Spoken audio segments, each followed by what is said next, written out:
ከሸፍኩባቸው እያለ ይናገራል። እኔ ተንኮለኞችና ሴረኞችን ሴራ ተንኮል የማከሽፍ የሆንኩ አምላክ ነኝና አለ። ልክ በቀደምቶች ነቢያቶቻቸው ላይ አሲረው እንደነበር ጠላቶቻቸው ያድናቸዋል ከተንኮላቸው ከሴራቸው። ነቢያችን ሰለላሁ ዐለይሂ ወሰለምን የመካ ከሃዲያኖች ለመግደል አሲረው ነበር።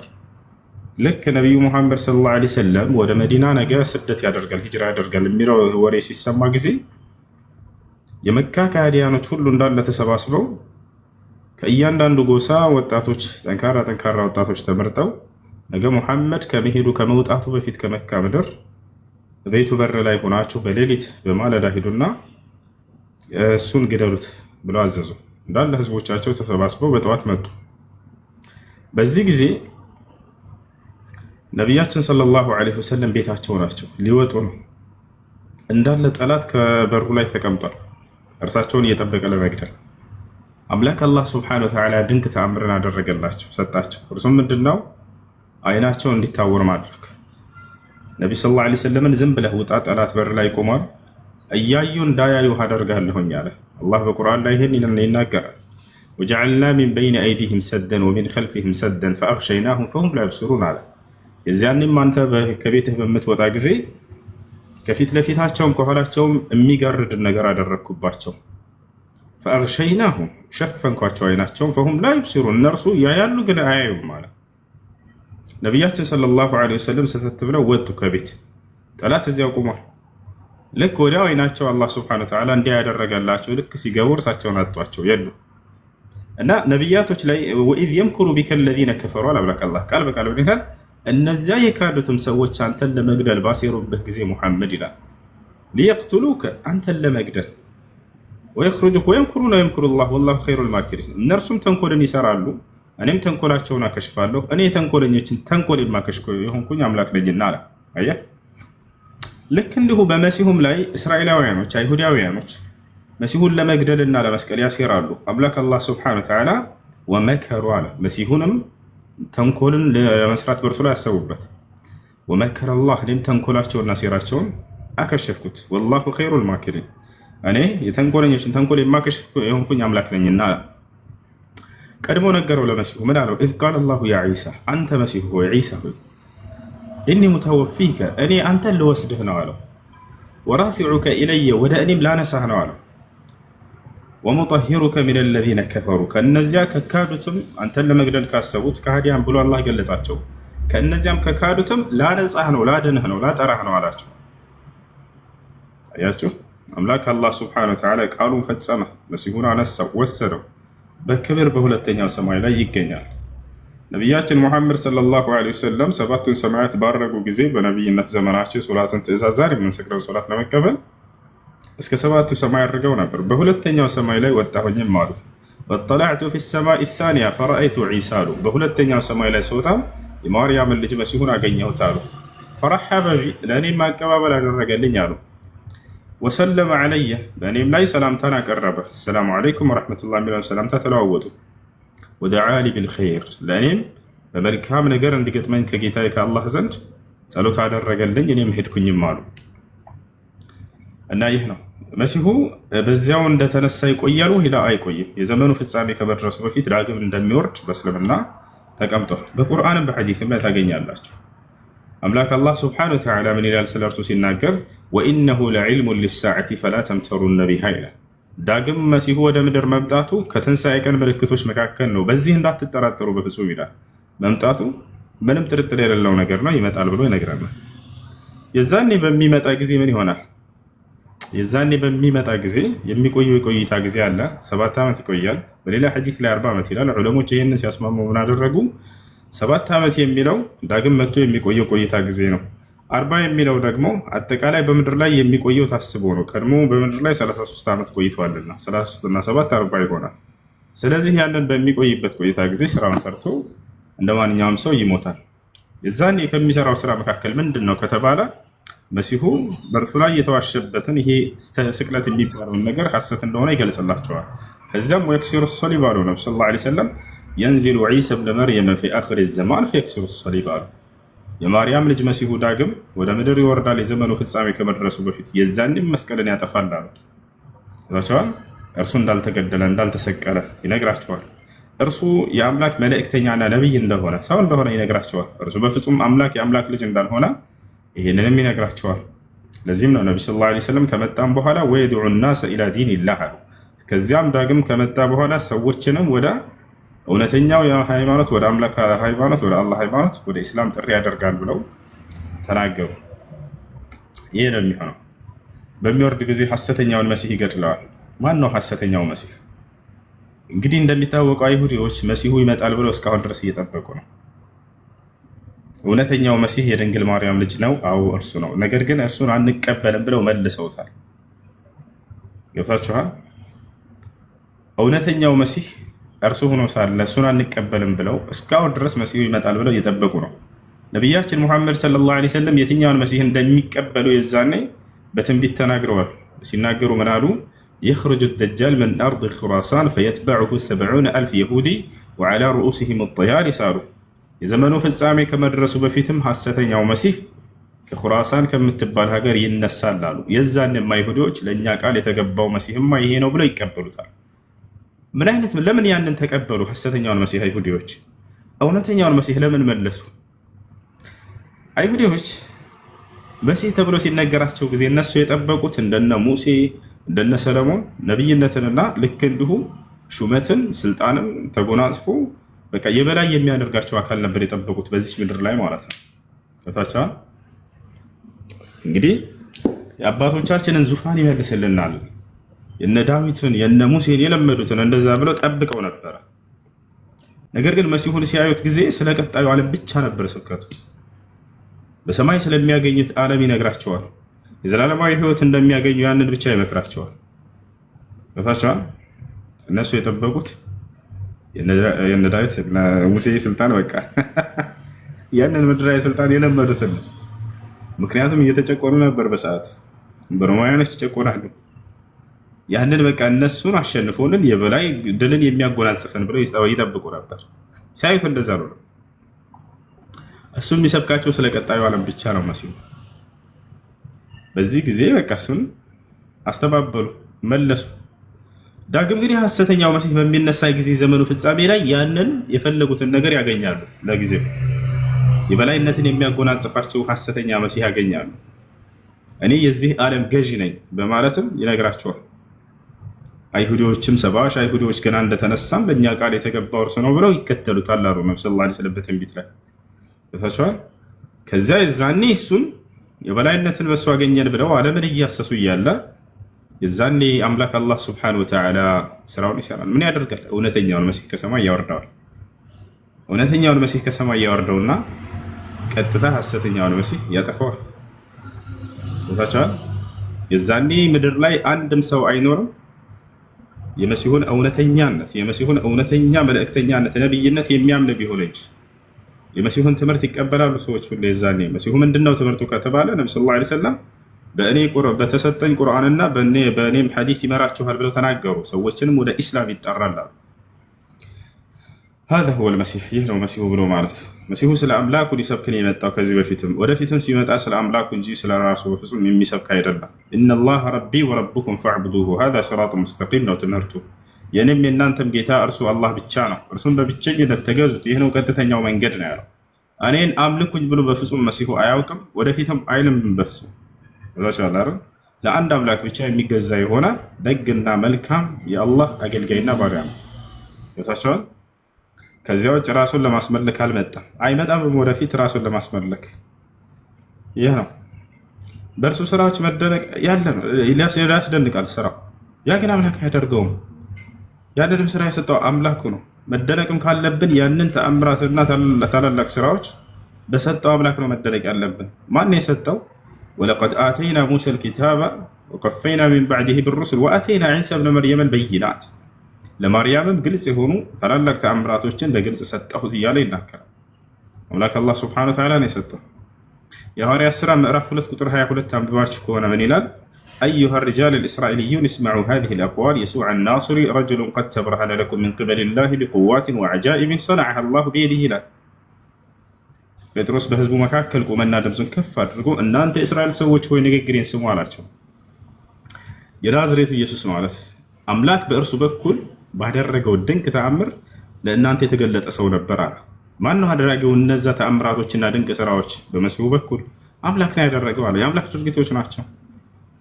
ይወጣቸው እርሱ ምንድነው? ለእናንተ የተገለጠ ሰው ነበር። ለማን? እናንተ እስራኤላውያን ብሎ እስራኤላውያኖችን እያመለከተ እናንተ እስራኤላውያን ሰዎች ወይ ይላቸው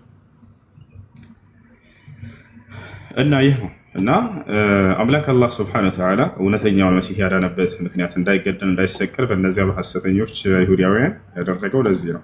የዘመኑ ፍጻሜ ላይ እውነተኛው መሲህ መጣልን ብለው ሲፎክሩና ሲጨፍሩ የዛኔ አላህ እውነተኛውን መሲህ ያወርድና ፍጻሜውን በዚህ በእውነተኛው ያደርገዋል። ያንን ሐሰተኛ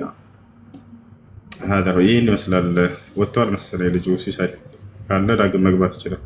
እሺ ሰላም አለይኩም ወራህመቱላሂ ወበረካቱ። ወአለይኩም ሰላም። ስለ ኡዱህያ ልጠይቅህ ነበር። እኔ እዚህ ያለሁባቸው ሰዎች ኡዱህያ ያደረጉት ሐሙስ ዕለት ነው። ይሄ ይቻላል? እንግዲህ የበዓል ቀን አለ። በበዓል ቀን ነው የሚደረገው ኡድህያ። ኡድህያ የሚደረገው በበዓሉ ቀን ነው ከሶላቱ በኋላ ነው። መን ዘበሐ ቀብለ አሶላት ለይሰ ለሁ ኡድህያ ነው። የኢድ ሶላት ከመስገዱ በፊት ኡድህያን ያረደ ኡድህያ የለውም ብሏል። ስለዚህ ሶላቱ እንደተሰገደ ወዲያው ባላችሁበት ሀገር በዓል በነበረበት ቀን ከሶላቱ በኋላ አርደው ከሆነ ትክክለኛ ኡድህያ ነው የታረደው። ከዚያ በፊት ከሆነ ኡድህያ አይባልም። እሱ እንደ ማንኛውም ተራ ስጋ ነው። እሺ አይዋ እነሱ ያረዱት ሐሙስ ነው። አረፋው ሐሙስ ነው፣ ኢዱ ጁምዓ ነው ብለው ነው ያረዱት እኮ በበዓሉ ቀን ነው። አይቻልም። ሐሙስ ከሆነ የታረደው አይሆን። ጀዛኩሙላህ ኸይራን። ዩሱፍ እሺ ታዲያስ እኔ ሻዳ ፈልጌ ነበር። ሻዳ ማያስፈልግህ ነው? እሺ ክርስቲያን ነበርክ? አዎ ጴንጤ ነኝ። እሺ የምለውን ቃል አብረኸኝ የተከተልክ ነው። እሺ አሽሀዱ አላ ኢላሃ ኢለላህ ወአሽሀዱ አነ ሙሐመደን ረሱሉላህ። መርሐባ። ከዚህ በኋላ ሙስሊም ሆነሃል። አሁን ያልከው ቃል የሸሃዳ ቃል ወይንም የምስክር ቃል ይባላል። ትርጉሙ አሽሀዱ አን ላ ኢላሃ ኢለላህ ማለት እነሆ ከአንዱ ከአላህ በስተቀር በእውነት የሚመለክ ሌላ አምላክ የለም ብዬ መሰክራለሁ ማለት ሲሆን፣ ወአሽሀዱ አነ ሙሐመድን ረሱሉላህ ማለት ደግሞ ሙሐመድም የአላህ መልእክተኛና ነቢይ ናቸው ብዬ መሰክራለሁ ማለት ነው። አንድ ሰው እስልምናን ከተቀበለ በኋላ ከአምላኩ ዘንድ ምን ያገኛል ወደሚለው ስንመጣ የመጀመሪያ የሚያገኘው ነገር ላለፈ ኃጢአቱ ሁሉ ምህረትን ያገኛል። ከኃጢአት ሁሉ ንጹህ አድርጎ አምላክ አላህ ሱብሓነሁ ወተዓላ ይቀበለዋል። ይህን ቃል ሲገባ በቁርአን ላይ ምን ይላል? ቁል ሊለዚነ ከፈሩ ኢየንተሁ ዩግፈር ለሁም ማ ቀድ ሰለፍ ወኢን የዑዱ ፈቀድ መደት ሱነቱል አወሊን ይላል። ሙሐመድ ሆይ ለእነዚያ ለካዱት ሰዎች እንዲህ ብለህ ንገራቸው፣ ካሉበት ክህደት ቢመለሱና ወደ እኔ ንስሐ ቢገቡ ያለፈ ስህተታቸውን ኃጢአታቸውን ሁሉ እምርላቸዋለሁኝ ይላል። በሌላ ቦታ ላይ ፊ ሱረት ጣሃ ላይ ምን ይላል? ወኢኒ ለገፋሩን ሊመን ታበ ወአመነ ወዐሚለ ሷሊሐን ሱመ እህተዳ ይላል። ወደ እኔ ለተመለሰ እኔ ኃጢአቱን ሁሉ እምርለታለሁኝ ይላል። ይህ ነው አንድ ሰው እስልምናን ከተቀበለ በኋላ በቀጣዩ ዓለምስ ምን ቃል ተገብቶለታል? ምን ተስፋ አለው ከሞት በኋላ ስላለው ህይወት? እስልምና ስለዚያ ቃል የገባው ነገር አለ ወይ ከተባለ አዎ፣ አምላክ አላህ ሱብሓነሁ ወተዓላ ራሱ ቃል ይገባልናል። በቀጣዩ ዓለም ስለምናገኘው የመጀመሪያው ይሄ ሰውዬ በቃ ድኗል። ቀድ አፍለሐል ሙእሚኑን አማኞች በእርግጥም ድነዋል ብሎ 4 ነጥብ አድርጓል። የምእመናን ምዕራፍ አለ። የመጀመሪያው አያ ምንድነው የሚለው? የመጀመሪያው አንቀጽ ቀድ አፍለሐል ሙእሚኑን አማኞች በእርግጥም ድነዋል ይላል። 4 ነጥብ። በቀጣዩ ዓለም ስለሚያገኙት ሲነግረን አላህ ሱብሓነሁ ወተዓላ ምን ይላል? ኢነ ለዚነ አመኑ ወዐሚሉ ሷሊሓት ለሁም ጀናቱ ነዒም ኻሊዲነ ፊሃ ወዐደላሂ ሐቃ ወሁወል ዐዚዙል ሐኪም ይላል። እነዚያ በእኔ አምነው መልካምን የሰሩ እነርሱ ገነት አለችላቸው በእርሷም ውስጥ ለዘላለም ዘውታሪዎች ሲሆኑ አለ። ይሄም የእኔ አምላካቸው የአላህ ቃሌ ነው አለ። በሌላ ቦታ ላይ ወበሽር ለዚነ አመኑ ወዐሚሉ ሷሊሓት አነ ለሁም ጀናቲን ይላል። ሙሐመድ ሆይ ለእነዚያ ላመኑትና መልካም ለሰሩት ለእነርሱ ገነት እንዳለችላቸው ከወዲሁ ምድር ላይ ያሉ አብስራቸው ይላል እና ይህን ይመስላል። ወንድማችን እንኳን ወደ ነቢያት መንገድ ወደ ኢስላም መጣ። በህይወት እያላችሁ የነቢያትን መንገድ መከተል ይህ ትልቅ መታደል ነው። ለአላህ ምስጋና ይገባው። ሙስሊም ጓደኞች ታገኛለህ? ሙስሊም ጓደኛ አሁን ያለኝ ግን አሁን ማስገድ ይችላል? ትችላለህ። በአካባቢህ መስጅድ ካለ ስለ ሶላት አሰጋገድ፣ ስለ ውዱ አደራረግ አንዱን ጠጋ ብለህ አሳየኝ በለው። ቀላል ነው፣ ያስተምርሃል። ሶላት መስገድ መጀመር ትችላለህ።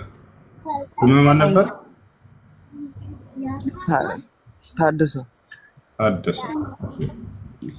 ታደሰ።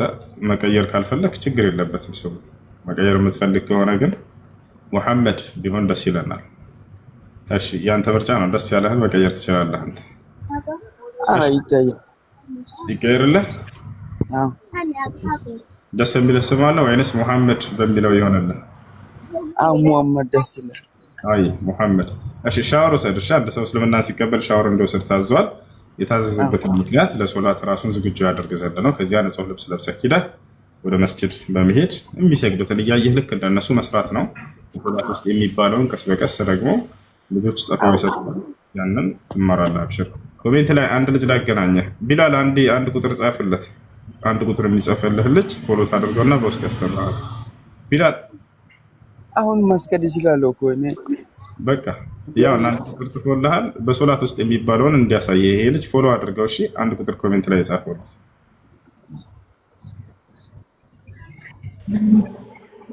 አየሽ ሁሱ እንዴት ነህ? ደህና ነኝ። ወገሬት ያየውን እንደ ፈያ በያንኩ ጥያቄ ነበረኝ። እሺ አገዋት የሚባል ነገር አለ በሳውዲ ውስጥ ማለት ነው። አገዋት መካ መስጂድና የመዲና መስጂዶችን የሚጠብቁ ማለት ነው። እሺ እነዛ ሰዎች ከሌላ ቦታ ነው የመጡት፣ ከፈረንሳይ፣ ከሮማውያን እና ከአፍሪካውያን ከኢትዮጵያ። አሁን በሰዓት ኢትዮጵያውያኖች ነው ያሉት። እነዛ ሰዎች እንዴት ነው መስጂዱን የሚጠብቁት? ማን ሙስሊም? ከዛ እነሱ መውለድ ሙስሊም አይደሉም ይላል ታሪኩ። እነሱ መውለድ አይችሉም፣ ብልታቸው ተቆርጧል ይላሉ። ውሸት ነው። እንደዚህ የሚል የለም። ውሸት ነው። እንደዛ ሲሉኝ ነው ግራ ገባኝ። መውለድ አይችሉም፣ ማግባትም አይችሉም፣ ልጆችን መውለድ አይችሉም ይላል።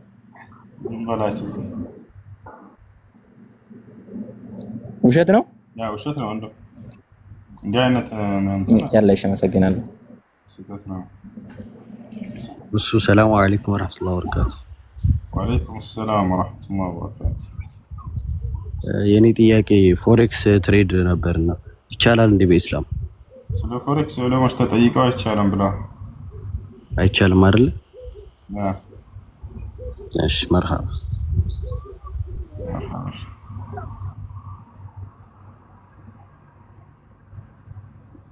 ልጆች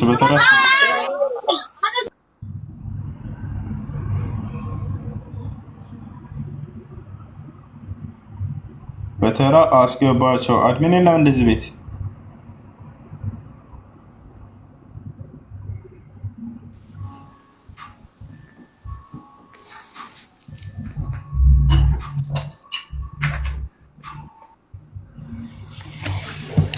ያሰላ።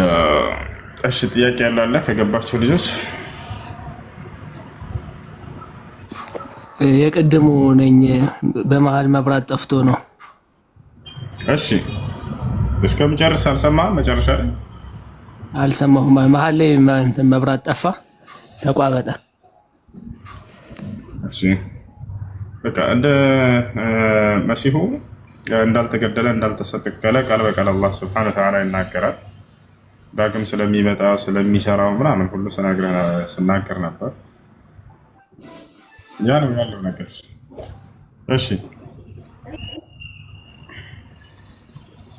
እና አምላክ ለእርሱ ጥበቃ አድርጎለታል። ይሄ ልናውቅ ይገባል ሁላችንም። አምላክ አላህ ሱብሓነሁ ወተዓላ በቁርአን ላይ ኢዝ አየቱከ ቢሩሒል ቁዱስ ይላል። በመንፈስ ቅዱስ ባጸናሁ ጊዜ ይላል። በእርሱ እንዲጠበቅ አድርጎታል። መንፈስ ቅዱስ መልአኩ ገብርኤል ወይንም ጅብሪል ዓለይሂ ሰላም ነው። በእርሱ ይጠበቃል። ጫፉ እንዲነካ አልፈቀደም። አምላክ አላህ መሲሁን ይጠብቁህ ዘንድ ስለ አንተ መላእክቱን ያዝልሃል፣ በድንጋይ ከቶ እግርህ እንኳን አትሰናከልም ተብሎ ተጽፎለታል መጽሐፍ ቅዱስ ላይ። ጫፉ እንደማይነካ ከተጻፈለት አይ እንደገና ተገድለ ተሰቀለ ማለት ከዚህ ጋር የሚጋጭ የሆነ ነገር ነው። እነዚህ ሉቃስ ወንጌል ላይ፣ ማርቆስ ወንጌል ላይ ተቀምጧል፣ ማቴዎስ ወንጌል ላይ። ሌላው ኢየሱስ ክርስቶስ ጸሎት አድርጎ ነበር።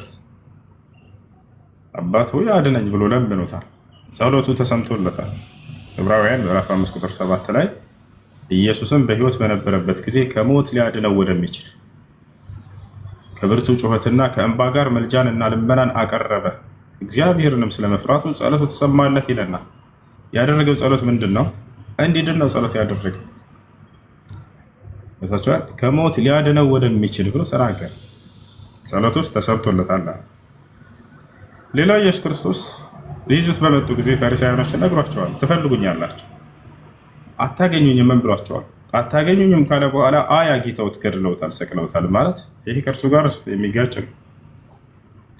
ወርታቸው ያ መዝሙር 92 ላይ የተነገረው ለእርሱ እንደሆነ የአዲስ ኪዳን ባለቤቶች አስቀምጠዋል። መዝሙር 92 ላይ ስንሄድ ጊዜ ይድናል ብሎ ተቀምጧል። ረጅም ዘመንንም ይኖራል ተብሎ ተቀምጧል።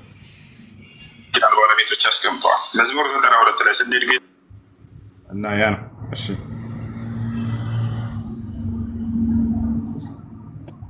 ኦኬ እሺ እንትን በእስልምና ማለት ነው የተቃጠለው መጽሐፍ የተቃጠለው መጽሐፍ በእንትና ጊዜ ነው። እኔ እንጃ በዑስማን ጊዜ ብዙ አላውቀውም። ችግር የለውም። በዑስማን ጊዜ ቁርአን ተቃጥሎ ምናምን የሚል ሰምተህ ነው? እሺ በዑስማን ጊዜ ቁርአን ተቃጠለ የሚሉት ሰዎች ስህተት ነው። አንደኛ ቁርአን በጭንቅላት ውስጥ ተሸምድዶ የሚቀመጥ መለኮታዊ ቃል እንጂ በወረቀት ላይ ስላለ አይደለም። ወረቀቱ ላይ ሰፈረ ቁርአን፣ ያ ነገር ቢጠፋም ቁርአን ጠፋ ሊባል አይችልም። በወረቀቱ ላይ የተጻፈው ቁርአን ተቃጠለ ነው የሚባለው። እንደው ትክክል ቢሆን እንኳን ሐዲሱ ضعيف ነው፣ እነግራቸዋለሁ ስለሱ። እንደው ሶሂህ ነው በሚለው ብንሄድ እንኳን ይቅርታ ፍየል በላው ምናምን ብላ እናታችን የተናገረችው ነው ضعيف። የዑስማን ምንድነው ተቃጠለ የሚባለው ነገር የሚለው ወደሱ እንመጣለን። ነገር ግን ሙስሐፍ ነው የተቃጠለው። ሙስሐፍ ማለት ቁርአን የተቃጠለበት ወረቀት ማለት እንጂ ሌላ አይደለም። ገብቶሃል አይደለ? ቁርአን ተቃጠለ ሊባል አይችልም። አንደኛ በጭንቅላታቸው ውስጥ ተሸምድዶ የተያዘ ነው። ሙሉ በዘመኑ የተጽፎ የነበረበት ነገር እንዳው ቢጠፋም እንኳን በጭንቅላታቸው ውስጥ ነበር። ገብቶሃል? የቁርአን ጥበቃ በወረቀት ላይ ሳይሆን በሰዎች ጭንቅላት ላይ ነው። ይህ ልታውቁ ይገባል። አላህ ሱብሓነሁ ወተዓላ በቁርአን ላይ ኢና ነሕኑ ነዘልና ዚክረ ወኢና ለሁ ለሓፊዙን ይላል። ይህን ቁርአን እኔ ነኝ ያወረድኩት እኔም ነኝ የምጠብቀው አለ። ጥበቃው በምንድን ላይ ነው? በወረቀት ላይ ነው ወይ? አይደለም። በወረቀት ላይ ሳይሆን በሰዎች አይምሮ ላይ ነው። እስከ ዘመኑ ፍጻሜ ድረስ ይቆያል። ገብታችኋል አይደል? ይህን ነቢያችን ሰለላሁ ዐለይሂ ወሰለም ተናግረዋል። አላህም በቁርአን ላይ ቃል ገብቷል። በዑስማን ጊዜ የተካሄደው ምንድን ነው ከተባለ ዑስማን ረዲየላሁ ዐንሁ በዘመኑ ሰዎች ሲጽፉ የነበረው ቁርአን አለ። በቁርአን ጎን ደግሞ የራሳቸውን ሸርሕ ያስቀምጣሉ፣ ትንታኔዎች ያስቀምጣሉ፣ ሳይለዩት ከቁርአኑ ማለት ነው። ይሄ ነገር ወደ ሌላ አካባቢ ቁርአንን የማያውቁ ሰዎች ዘንድ ቢሄድ ሁለቱ አንድ ይመስላቸዋል። ገብተዋል? ቁርአኑ አለ ካጠገቡ፣ ከዛው ምንም ጽሁፉ ሳይለይ ትንታኔዎችን ያስቀምጡ ነበር ሰሃቦች ማለት ነው። ለሰሃቦች ይለዩታል፣ ያውቁታል ቁርአኑ የትኛው እንደሆነና የትኛው ትንታኔ እንደሆነ ያውቃሉ። ገብተዋል አይደል? የትኛው ማብራሪያው እንደሆነ ያውቃሉ። እዚያው ሲሰሙ ስለነበር ከነብዩ ሰለላሁ ዐለይሂ ወሰለም ለነሱ ችግር የለውም ነበር። ነገር ግን ኢትዮጵያ ላይ ቢመጣ ይሄ ነገር ወይንም ሌላኛው ዓለም ላይ ይሄን ቁርአን ሳይሰሙ ወደነበሩ አማኞች ጋር ቢሄድ በምንድን ነው የሚለይት ያን ነገር? ስለዚህ ዑስማን ረዲየላሁ ዐንሁ ምን አደረገ? ያንን ምን አደረገ? ዑስማን ረዲየላሁ ዐንሁ ሰብስቦ መጣ። ቁርአን ተቃጠለ ነው የሚለው። ላ ቁርአን ተቃጠለ አይደለም፣ አንተ ሙስሐፍ ነው የሚለው። ሙስሐፍ ማለት አይ አልወረቃ التي كتبت عليها القرآن ቁርአን እና ሌሎች የሰዎች ትንታኔ የተጻፈበት ወረቀት ተቃጠለ ነው የሚለው እንጂ ቁርአን ተቃጠለ አይባልበት። ቁርአን ተቃጠለ የሚል ሰው ካለ ከእስልምና ይወጣል። ቁርአን አይቃጠልም። ወጣን እና ያንን ሁለቱ ተቀላቅሎ የነበረውን ነገር ዑስማን ረዲየላሁ ዐንሁ ምን አደረገ? በነቢዩ ሰለላሁ ዐለይሂ ወሰለም ዘመን ራሳቸው ነብዩ ሰለላሁ ዐለይሂ ወሰለም መርጠዋቸው ቁርአን ጸሐፊ ተብለው የሚጠሩ ኩታቡል ወህይ ዑስማን ጠራቸውና ሰበሰባቸው። ሁላቸውንም ምን አደረገ? በሉ ሲወርድ በነበረው መልኩ ያንን ጻፉ አላቸው። እንዳውም ከሐፍሷ ቤት አስመጣ። ከነብዩ ሰለላሁ ዐለይሂ ወሰለም ጊዜ የነበረው ከዚያ ወደ አቡበክር፣ ከዚያ ወደ ዑመር፣ ከዚያ ወደ ሐፍሷ በነብዩ ሰለላሁ ዐለይሂ ወሰለም ዘመን የተጻፈው ቁርአን ነበር ተጽፏል። በእርሳቸው ዘመን ሙሉ ቁርአን በነብዩ ሰለላሁ ዐለይሂ ወሰለም ዘመን የተጻፈው። ከዚያ ልክ እርሳቸው ሲያርፉ ጊዜ ለማን ተሰጠ? በአቡበክር ስዲቅ ጋር እንዲሆን ተደረገ። ቀጣዩ መሪ እርሱ ነበርና። ከዚያስ ዑመር ጋር ሄደ። ከዚያ ዑመር ደግሞ ለሐፍሷ ለመጀመሪያ ልጁ ለሐፍሷ አስረክቧት ሄደ። ከዚያ በኋላ ዑስማን ከዚያ ሲተካ እነዚህን ኩታቡል ወህይ ሰበሰባቸውና ወህይ ጸሐፊዎችን በሉ ሂዱ ከሐፍሷ ቤት አስመጡት ያንን አላቸው። መጣ። እነዚያ ጸሐፊዎች ቁጭ አሉ። እነ ዘይድ እና ሌሎችም ሲጽፉ የነበሩ ቁርአንን በነብዩ ሰለላሁ ዐለይሂ ወሰለም ዘመን ተመርጠው ራሳቸው መርጠዋቸው ከዚያ እነሱን በሉ ይሄንን ኮፒ አድርጉና ጻፉ አላቸው። ዛሬ ላይ እጃችን ላይ ያለው ቁርአን ጻፉና ለተለያዩ ሀገሮች ይሄድበታል ዑስማን ረዲየላሁ ዐንሁ። ከዚያ በኋላ ምን አደረገ? ሌሎቹ ስጽፏቸው የነበሩትን ደግሞ አምጧቸው አለ። ቁርአኑንና የራሳቸውን ትንታኔ ከጎን ሲያስቀምጡ ነበረ። ወደ ሌላ ህዝብ ይሄ ቢተላለፍ ሌላኛው ዓለም ቁርአን ይመስለዋል። ገብታችኋል አይደለ? የራሳቸውን ትንታኔ ማለት ነው። ለይተው አልጻፉትም። ለእነርሱ ያውቁታል፣ ሲወርድ ስለነበሩ ቁርአን ማለት ነው። ሲወርድ አብረው ነበሩና ያውቁታል የትኛው ትንታኔ የትኛው ቁርአን ነው። እነዚያን ሰበሰበና ዑስማን ፈሐረቀሃ አቃጠላት። ገብታችኋል አይደለ? ያንን አቃጠለ። ያን እስከ ነብዩ ሰለላሁ ዐለይሂ ወሰለም ሲተላለፍ የመጣው ኦሪጂናል ያንን አመጣና ለዓለም እንዲበተን አደረገ። ይሄ ነው የሆነው ነገር እና ቁርአን ተቃጠለ አይባልም በፍጹም። ቁርአን ተቃጠለ ያለ ሰው ካለ هذا يخرج عن دائرة الإسلام እስልምና ያስወጣዋል። ይሄ ቃል ቁርአን የሚቃጠል መለኮታዊ ቃል አይደለም። ቁርአን በሰዎች ልብ ላይ ያለ ነው። እንደው ያን እንኳን ብንል ምንድነው የሚባለው? ቁርአን ተጽፎበት የነበረው ወረቀት ተቃጠለ ነው የሚባለው። እሺ እያስዋለ እሺ አለው። እሺ አሁን ዓለም ላይ ስንት ቁርአን አለ? ዓለም ላይ አንድ ቁርአን አለ። በሰባት አይነት መንገድ የሚቀራ ይሆናል። የአቀራሩ አይነት ይለያያል። የአቀራሩ አይነት ይለያያል። ልዩነትና ግጭት የተለያዩ ናቸው። የአቀራሩ አይነት እንጂ ቁርአኑ ስንት ነው? አንድ ነው። ለዚህ ማስረጃ ነቢያችን ሰለላሁ ዐለይሂ ወሰለም ሲናገሩ ምን አሉ? ነዘለል ቁርአን ዐላ ሰብዐቲ አሕሩፍ አሉ። ቁርአን በሰባት አይነት አቀራር መንገድ ወረደ አሉ። ቁርአኖች አይደለም ያሉት፣ ቁርአን አንድ ቁርአን ነው። ዐላ ሰብዐቲ አሕሩፍ በሰባት አይነት አቀራር መንገድ ወረደ። ያንንም መልአኩ ገብርኤልና መልአኩ ሚካኤል መጥተው ለነቢዩ ሰለላሁ ዐለይሂ ወሰለም እነርሱ ናቸው ያስተማሯቸው ከአላህ ዘንድ ተልከው። ያንንም ነብዩ ሰለላሁ ዐለይሂ ወሰለም ጠይቀው ነው አምላክ ያላህ ሆይ ለኡመቶች ይገራላቸው ዘንድ በተለያየ አቀራር መንገድ አውርድላቸው አሉ። ለምን? አረበኛ ቋንቋ ነው ቁርአን የወረደበት ቋንቋ። አረበኛ ቋንቋ ይለያያል አይለያይም? ከሀገር ወደ ሀገር ይለያያል። የሱዳን አረበኛ እና የሳዑዲ አረበኛ፣ የግብፅ አረበኛ፣ የሶሪያ አረበኛ በጣም የሚለያዩ ነገራቶች አሏቸው። ገብታችኋል አይደል? ከዚህ አንጻር ለሁላቸውም እንዲገራ ዘንድ ብለው ነብዩ ሰለላሁ ዐለይሂ ወሰለም አላህን ለመኑ። አላህ ሱብሓነሁ ወተዓላ በሚገርም ተአምራዊ በሆነ መንገድ በሰባት አይነት እንዲቀራ አድርጎ አወረደው። አንድን መጽሐፍ በሰባት አይነት መንገድ እንዲቀራ ማድረግ። ነገር ግን በጣም የሚደንቀው ምን እንደሆነ ታውቃላችሁ? አንዱ ሌላውን ያብራራል እንጂ አንዱ ከሌላው ጋር የሚጋጭ አይደለም። ቢጋጭ ኖሮ የአምላክ ቃል ሊሆን አይችልም። አላህ ይህን መስፈርት አስቀምጧል። ምን አለ በቁርአን ላይ? አፈላ የተደበሩነ አልቁርአን ወለው ካነ ሚን ዒንዲ ገይሪላሂ ለወጀዱ ፊህ እኽቲላፈን ከሲራ ይላል። ለመሆኑ ይህን ቁርአን አያስተነትኑትምን አለ። ከእኔ ከአላህ ውጭ ሆኖ በነበር በእርሱ ውስጥ ብዙ መጋጨትን ባዩ ነበር አለ። መጋጨት አለ ወይ? ላ በፍጹም የለም። ግጭት ማለትን ማለት ነው። ግጭት ማለት በአንድ ሀሳብ ላይ በአንድ መስአላ በአንድ ጉዳይ ላይ የተለያዩ ተቃራኒ የሆኑ ነገራቶች ሲነሱ ጊዜ ይሄ ነው ግጭት ማለት። ለምሳሌ ሐፍስ ላይ ይሄን ነገር መስራት ሐራም ነው ብሎ እዛኛው ላይ ሐላል ነው ካለ ይሄ ግጭት ነው። እዚህ ይፈቀዳል ብሎ እየሰማኝ ነው እያሱ፣ እዛኛው ላይ ደግሞ ይሄ ነገር አይፈቀድም ቢል ያንን ጉዳይ አንስቶ ይሄ ነገር ግጭት ነው። በዚህ መሰረት ማለት ነው። ልጆች እንትን እያደረገ ነው፣ ያዝ እያደረገ ነው። ታብ አድርጉ እሺ፣ አታቋርጡ እና ኮፒ ሊንክ አድርጉ። እና ያ ነው በቁርአን ላይ ያለውስ ምንድን ነው? እንደዚህ አይነት ግጭት በፍጹም የለም። ግጭት የሚባለው ነገር የለም። እንደው በዛ ከተባለ አንዱ ሌላውን የሚያብራራና የሚተነትን ነው።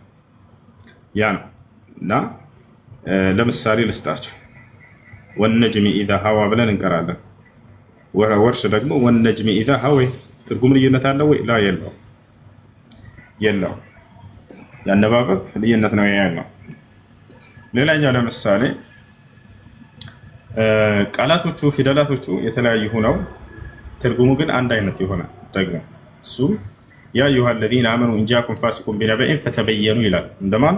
እንደ ሐፍሰን ዓሲም። እንደ ወርሽ ደግሞ ኢንጃኩም ፋሲቁን ቢነበኢን ፈተሰበቱ ይላል። አያችሁ፣ ፈተበየኑ ይላል እዚህ ጋር። እዚያኛው ሌላኛው ላይ ደግሞ ምን ይላል? ፈተሰበቱ ይላል። ፈተበየኑ፣ ፈተሰበቱ። ፊደላቶቹ ይለያያሉ አይለያዩም? ፊደላቶቹ ይለያያሉ። ትርጉሙ አይለያይም። ፈተበየኑ ማለት አረጋግጡ ማለት ነው። ፈተሰበቱ ማለትም አረጋግጡ ማለት ነው። አያችሁ፣ ይህ ነው። ሌላኛው ደግሞ ምንድነው? በአንድ ቦታ ላይ ለምሳሌ በሱረቱ ዙኽሩፍ ላይ ወጀዐሉል መላኢከተ አለዚነ ሁም ዒባዱ ረሕማን ኢናሳ ብሎ ይናገራል። መላእክቶችን ሲገልጻቸው አላህ ሱብሓነሁ ወተዓላ የእኔ የአላህ ባሪያዎች ብሎ ገለጻቸው። ወርሽ ላይ ምን ይላል? ወጀዐሉል መላኢከተ አለዚነ ሁም ዒንደ ረሕማን ኢናሳ ይላል። ሐፍስ ላይ እኛ የምንቀራው ላይ የአላህ ባሪያዎች ብሎ ገለጻቸው መላእክቶችን። ወርሽ ላይ ስንሄድ ደግሞ ይሄንኑ አንቀጽ አነሳና የት እንደሆኑ ያሉበትን ቦታ ይነግረናል። ምን ይላል? ዒንደ ረሕማን ከጌታ ከአላህ ዘንድ ያሉ ብሎ ገለጻቸው። ቁርአን በየት? በሰማይ ላይ እንደሚገኙ ይገልጻቸዋል። አያችሁ፣ ሌላ ማብራሪያን ጨምሮ ይሰጣችኋል እንጂ አንዱ ከሌላው ጋር የሚጋጭ በፍጹም አይደለም። ግጭት የሚሆነው እዚህ መቼ ነበረ? እዚህ ጋር በሰማይ እንደሚኖሩ ገልጾ እዚያኛው ላይ ደግሞ ይሄንኑ አንቀጽ ያነሳላችሁና አይ በምድር ነው የሚኖሩት መላእክቶች ቢል ኖሮ ይሄ ግጭት ነው። እዚያ በሰማይ ነው የሚኖሩት ብሎ እዚህ በምድር ነው ካለ ይሄ ግጭት ነው። ወታችኋል። እዚህ ግን ዒባዱ ረሕማን የአላህ ባሪያዎች ብሎ ገለጻቸው። ከዚያ በኋላ እንደገና ደግሞ ያኛው የት እንደሚኖሩ ገለጸላችሁ። ይበልጥ ማብራሪያ ይበልጥ ፍችን ይሰጣችኋል ማለት ነው አንዱ ለሌላው። ሁሴን አለ ለምሳሌ ሁሴን የአህመድ ልጅ ብሎ ጠራኝ አንዱ። ሌላኛው ደግሞ ምን አለ? ያ ዱባይ የሚገኘው አለ። ይሄ ይጋጫል አይጋጭም? አይጋጭም። የኔን ማንነቴን ገለጸ አንደኛው፣ ሌላኛው ደግሞ የት እንዳለሁ ገለጸ። ነገር ግን ሁሴን ያ የአህመድ ልጅ አለና ሌላኛው ምን አለ? ማን ነው ዱባይ የሚገኘው አለና ሌላኛው አይ አሜሪካ የሚገኘው ብሎ ተናገረ። ይሄ ይጋጫል። ያለሁበትን ስፍራ ተጋጩ እነዚህ ሰዎች። አያችሁ አይደል?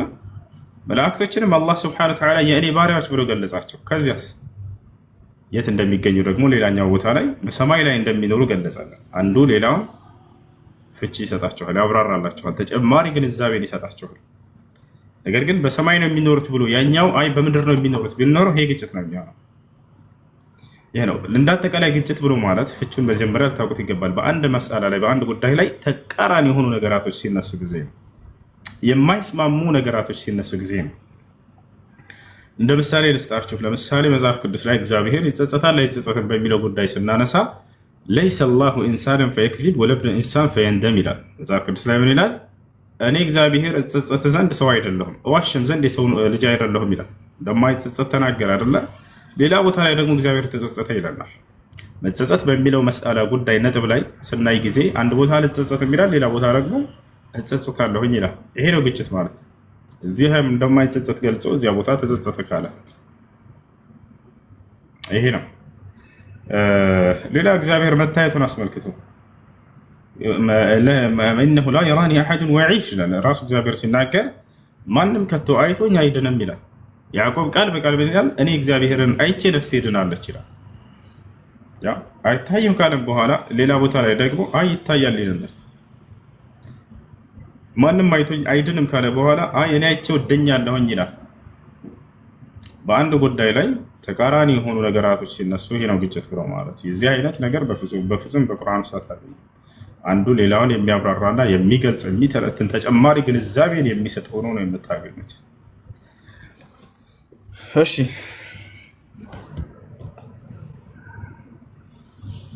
ውሱ ሰላም አለይኩም። ወአለይኩም ሰላም ወራህመቱላሂ ወበረካቱ። እንዴት ነህ? አንዴ እኔ ልጨርስ።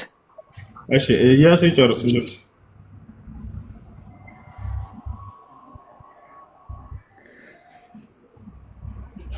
እያሱ አለ። እሺ እንትን አላህ አዛኝ ነው አይደለ? አሃ እና ክርስቲያኖችን ለምን ዘላለም እሳት ላይ እንዴት ይቀጣቸዋል ዘላለም? الله سبحانه وتعالى اعلموا أن الله شديد العقاب وأن الله غفور رحيم ይላል። እወቁ እኔ ቅጣቴ ብርቱ ነው ልክ እንዲሁ ደግሞ መሐሪና አዛኝ ነኝ እያለ ይናገራል።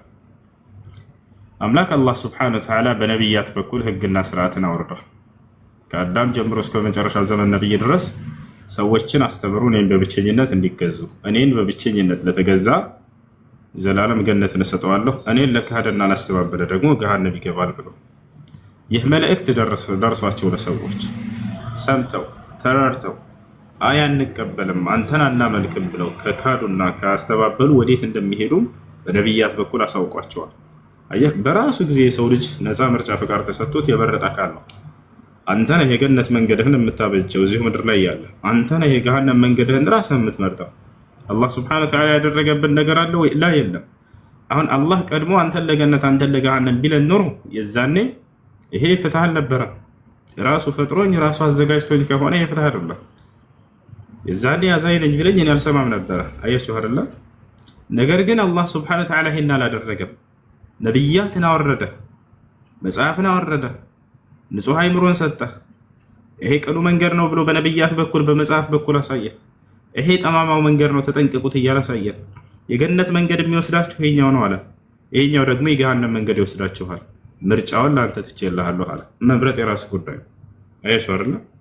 ከዚያ የሰው ልጅ መርጦ የራሱን መንገድ ይሄዳል። ያ ነው የዛኔ በሚገቡ ጊዜ ወደ ገሃነምም በራሳቸው ጥፋት እንደሆነ ይናገራሉ፣ ይመሰክራሉ። የሚገርማቸው ይመሰክራሉ በራሳቸው ጥፋት እንደሆነ። ፈዕተረፉ ቢዘንቢሂም ይላል አምላካችን አላህ። መላእክቶች ጠይቋቸዋል። የሚገርማቸው ወሊለዚነ ከፈሩ ቢረቢሂም ዐዛቡ ጀሃነም አላምላክ አላህ። ለእነዚያም ጌታቸውን አላህ ለካዱ ሰዎች የገሃነም ቅጣት ተዘጋጅቶላቸዋል። ወቢእሰል መሲር መመለሻው ምንኛ የከፋ ሆነ አለ። ኢዛ ኡልቁ ፊሃ ሰሚዑ ለሃ ሸሂቀን ወሂየ ተፉር ተካዱ ተመየዙ ሚነል ገይዝ ኩለማ ኡልቂየ ፊሃ ፈውጁን ሰአለሁም ኸዘነቱሃ። ወደ ገሃነም በተወረወሩ ጊዜ ከሃዲያኖች ይጠይቋቸዋል መላእክቶች። አለም የእቲኩም ነዚር ይሏቸዋል መላእክቶች። ለመሆኑ ነቢይ ያልመጣላችሁ ነበር ወይ ይሏቸዋል። ከዚህ ከገሃነም ካስከፊ ቅጣት የሚያስጠነቅቃችሁ ነቢይ አልመጣላችሁም ወይ? ቃሉ በላ ቀድ ጃአና ነዚር ይላሉ። ተመልከቱ ከሃዲያኖች የዛኔ በእርግጥም መልእክተኛ ነቢይ መጥቶልን ነበር። ፈከዘብና እኛ ግን አስተባበልን እንጂ ያን ነቢይ። ወቁልና ማ ነዘለ ላሁ ሚን ሸይ በፍጹም አምላክ ይሄን ቁርአንን በነቢዩ ሙሐመድ ላይ አላወረደም ብለን ሸምጥጠን ካድን እንጂ በራሳችን ጊዜ ብለው የሚናገሩበት ቀን ይመጣሉ። ማ ነዘለ ላሁ ሚን ሸይ ኢን አንቱም ኢላ ፊ ضላሊን ከቢር ይሏቸዋል መላእክቶችም ይሏቸዋል። እንደዚያማ ከሆነ እናንተ በእርግጥም ግልጽ በሆነ ጥመት ውስጥና ስህተት ውስጥ ነበራችኋ በራሳችሁ ጊዜ ይሏቸዋል። ወቃሉ ለው ኩና ነስመዑ አው ናዕቂሉ ማ ኩና ፊ አስሓቢ ሰዒር ይላሉ። ከሃዲያኖች ምን ይላሉ መልሰው? የምንሰማና የምናገናዝብ ሆነን በነበር ዛሬ ከተቀጣጣይዋ የገሃነም ሰዎች አንሆንም ነበር ብለው ይናገራሉ። የምንሰማ ማለትን ማለት ነው ደንቆሮ ሆነው ነው አይደለም። ጆሮ አላቸው ይሰማሉ። መስማት ማለት የልቦና መስማት እንጂ የጆሮ መስማት አይደለም። መስማትንማ ይሰማል ሁሉ። ፈኢነሃ ላ ተዕመል አብሳር ወላኪን ተዕመል ቁሉብ ለቲ ፊ ሱዱር። ይሄ ነው እና የምንሰማ ሆነን በነበር አሉ፣ የምናገናዝብ ሆነን በነበር ዛሬ ከተቀጣጣይዋ የገሃነም ሰዎች ባልሆን ነበር ይላሉ። ፈዕተረፉ ቢዘንቢሂም አላምላካችን አላህ የዛኔ በስተታቸውም ያምናሉ አለ። ፈሱሕቀን ሊአስሓቢ ሰዒር ተቀጣጣይ ለሆነችዋ ለጀሃነም ሰዎች ባለቤቶች ከእኔ ይራቁ ይላል አምላክ አላህ።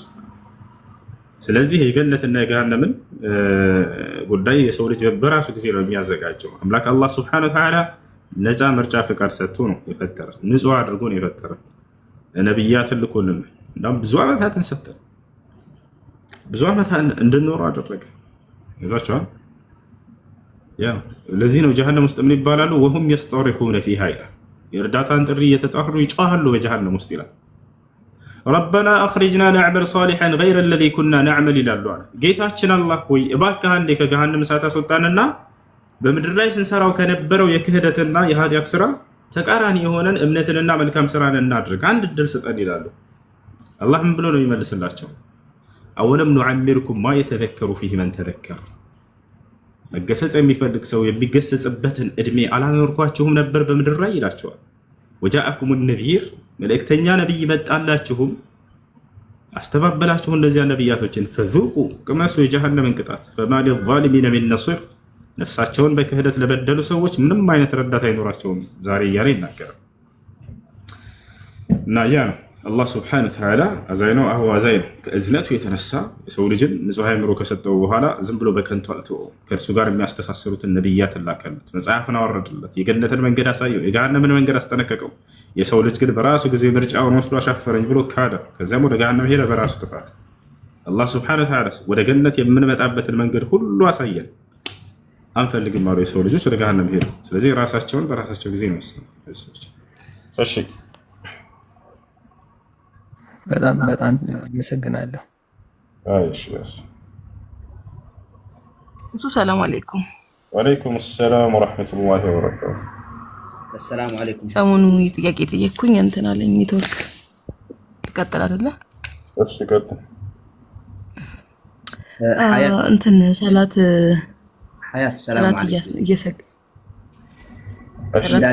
እያሰገድኩ አንድ መልእክትና ላስተላልፍ፣ ከዛ ልወረድልሽ፣ አንቺ ትቀጥያለሽና።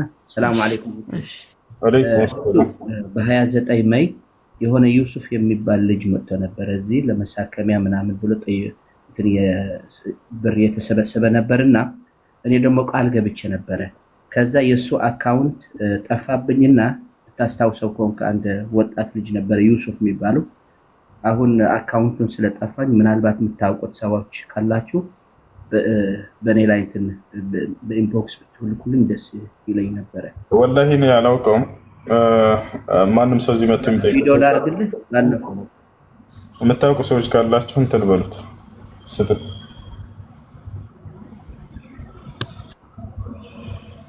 እሺ ጥያቄሽ ምንድን ነው እህት? እሺ ጥያቄ እያሰገድኩኝ ወይም እያሰገድኩ በኋላ ሰው ተከትሎ አርሞ እየሰገደ አጋጣሚ ሰላቴ እንደጨረስኩኝ ውዱ እንደሌለኝ አወቅኩ። ከዛ በኋላ እኔ እነሱን ተውኩና ለራሴ ብቻ ሰገድኩኝ ማለት ነው። ከዛ አንዷ መጣችና እንዴ ለምን ሰገድሽ ደግመሽ ስለኝ አይ ውዱ አልነበረኝም ሰላት። እኛም እኮ መስገድ አለብን በቃ አንቺ ውዱ ከሌለሽ። እስኪ አንድ ቪዲዮን ይኸውልህ። አዎ እህት ያስታወስ ሰው ካለ እስኪ በዚያው አካባቢ ያለ ሰው ካለ እስኪ እነዚያ ሰዎች ሄደው ከሆነ ግን ምንም የለባቸው። አንቺም ሶላቱን መድገም አለብሽ በውዱ ያለ ውዱ ሰግደሽ እንደሆነ መስገድ አለብሽ እንደገና። እሺ ይኸው ወንድም ዚክራ የምትለው ልጅ ኮሜንት ላይ አካውንቱ አለኝ እያለችህ ነው። አዎ ዚክራ ጻፊለት እስኪ ጻፉልኝ ወንድሞች ጻፉልኝና ሻት ስክሪንላለ አንድ ቁጥር ትጻፍልህና ወይ አካውንትን ጻፊለት ዚክራ ኮፒ አድርግለት። እሺ እህት እና ሶላቱን መድገም አለብሽ። ያን የሰሙ ሰዎችም የሚድገሙ ሶላቱ የሄዱት ላይ ምንም የለባቸውም። እሺ እና ደግሞ ሰላት ሲሰገድ ሴት ነው ወንድ ነው የሚቆርጠው ምናምን የሚባል ነገር አለ። ወንድ ከቆረጠ ሰላቱ አይቆረጥም።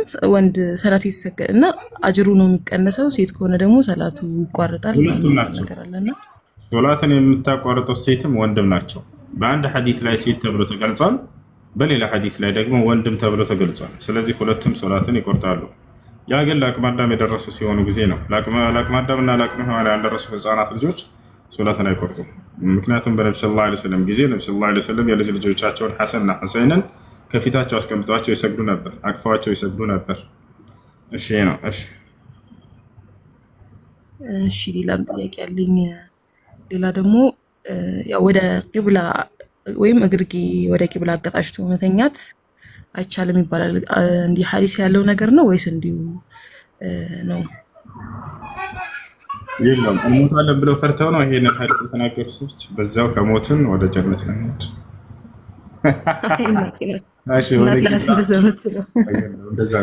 እንደፈለጋችሁ ናችሁ መተኛ ትችላላችሁ። የነቢዩ ሰለላሁ ዐለይሂ ወሰለም አተኛኘት ካነ ሰለላሁ ዐለይሂ ወሰለም ከማ ቃለት ኡሙል ሙእሚኒን ዓኢሸተ ረዲየላሁ ዐንሃ የضዑ يده اليمنى تحت خده اليمنى وكما قالت رضي الله عنها እናታችን አይሻ ምን ትል ነበር? ነቢያችን ሰለላሁ ዐለይሂ ወሰለም ሲተኙ ይሄን እጃቸውን በቀኝ እንትናቸው ላይ ጎናቸው ላይ አድርገው እንደዚህ ይተኙ ነበር ብላለች። በቀኛቸው ይተኛሉ። ያ ነው። ይሄን ግን ግዴታ አላደረጉም። ብትተኙ በዚያ መልካም ነው። ያልተኛ ሰው እንደፈለገው ነው መተኛት ይችላል። በልብ ተደፍቶ መተኛት ሲቀር እሱ መክሩህ ነው፣ የተጠላ ነው። ሐራም ነው ማለት አይደለም፣ የተጠላ ነው። እሺ ባትተኙ በዚያ ሁኔታ የተወደደ ነው። ነቢያችን ሰለላሁ ዐለይሂ ወሰለም በአንድ ሐዲስ ላይ ሲናገሩ ምን አሉ?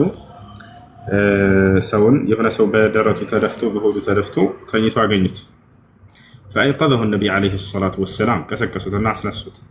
ወቃለ ለሁ ነቢዩ ሰለላሁ ዐለይሂ ወሰለም ምን አሉት? ለዚያ ሰው ኢነሃ ضጅዐቱን ላ ዩሒቡሃ አላህ አሉት። በሆድህ ተደፍተህ አትተኛ፣ ይህ አተኛኘት አላህ የማይወደው አተኛኘት ነውና አሉ። አላህ የማይወደው አተኛኘት ለምን? ምክንያት አለው ወይ? አዎ ምክንያት አለው። በሌላ ሐዲስ ላይ ምክንያቱም ተናገሩ ነቢ ሰለላሁ ዐለይሂ ወሰለም ኢነሃ ضጅዐቱ አህሊ ናር አሉ። ይህ በሆድ ተደፍቶ መተኛት የጀሃነም ሰዎች አተኛኘት ነው አሉ። ማለት ሰዎች ጀሃነም ሲቀጡ ከሃዲያኖች በሆዳቸው ተደፍተው ነው የሚቀጡት። ይህን ጠይቃችሁ ታውቃላችሁ? እንዴት ሆነው እንደሚቀጡ? ቁመው ነው ተቀምጠው ነው ወይንስ ተኝተው ነው ምናምን የሚለው በሆዳቸው ተደፍተው ነው የሚቀጡት። እና ስለዚህ የጀሃነም ሰዎች አቀጣጥ እንደዚያ ነውና እናንተም በምድር ላይ እንደ ጀሃነም ሰዎች አቀጣጥ አትተኙ ብለው ነብዩ ሰለላሁ ዐለይሂ ወሰለም ተናግረዋል። ያኔ መክሩህ ነው፣ የተጠላ ነው እንጂ እንደ ሐራም ደረጃ የሚደርስ አይደለም። መክሩህ ብሎ ማለት ማ የታቡ ቢሂ ታሪኩሁ ወላ ዩዓቀቡ ቢሂ ፋዒሉሁ፣ ብትሰሩት የማትቀጡበት ብትተውት የምትመናዱበት ስራ መክሩህ ይባላል። እሺ ሌላ ደግሞ አንድ ነብይ ያው ካልተቀበልከው ሁሉንም ነብይ ያው እንዳልተቀበልክ ነው አይደለ? አሁን እኔ እንደራሴ የማነው የሆነ ጊዜ ስታስተምር የሰማሁት ነብይ አለ። ዳዊት ነው ዳንኤል ነው እና እሱ ነብይ ላይ ጥርጣሬ አለኝ። ማለት አላህም አልነገረንም፣ ነቢያችን ሙሐመድም አልነገሩንም። ሲቀጥል ደግሞ ከኢሳና በነቢዩ መካከል ሌላ ነብይ እንደሌለ ያው የተላከ ነብይ የለም።